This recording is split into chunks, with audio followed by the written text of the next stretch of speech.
Okay, in this video we're going to repair a statue. So this statue is made of plaster, so I'm using plaster of Paris. I'll mix it with some water. I'm going to use a small pencil to mix it, and I'm using a chip brush, which allows me to paint on the finer details using the plaster. So when I mix this, normally you'd mix it about the thickness of like a toothpaste, but I like to go a little thinner, especially repairing this statue, because it does have some fine detail that I want to keep, like fingers and the hair and everything else. So you take the chip brush, you just dip it into the plaster, and you start painting it on.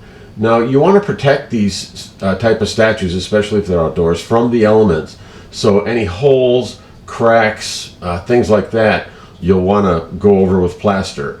And it's true that the paint, when you paint this afterward, the paint will cover some of the cracks, but some of these holes, and if there's missing plaster, you'll need to replace that. So as you work this through, keep in mind that you can use different thicknesses of plaster. You can mix it at different times and go with a little bit thicker plaster in areas that are broken out, and like this on her arm, she was missing quite a bit of plaster on this, so I went a little thicker on the plaster on that. But like her face and other features, you'll want to go thinner. So just keep painting it on and try to get it as smooth as you can. And you don't need to necessarily cover the entire statue. You need to get the majority of it done. And then if you want to, you can sand it down a little bit. I want my statue to be a little bit more rough. I want it to look a little weathered and outdoor. And as we paint, you'll see more of what I'm doing with that. So what I'm using here is just a bright white paint, and I'm going over the entire statue. You may need to go over a few times. Make sure you get really good coverage on this. You want to cover every bit of that plaster repair that you did. Now after I painted it, I was like, it's kind of a stark white. I want to give it a little depth.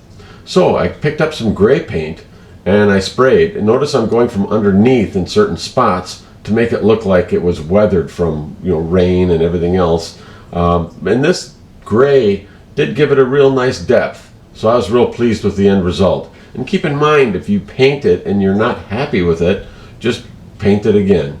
So this project turned out really nice, and it was pretty inexpensive. These statues aren't cheap, so you want to try to repair them the best you can.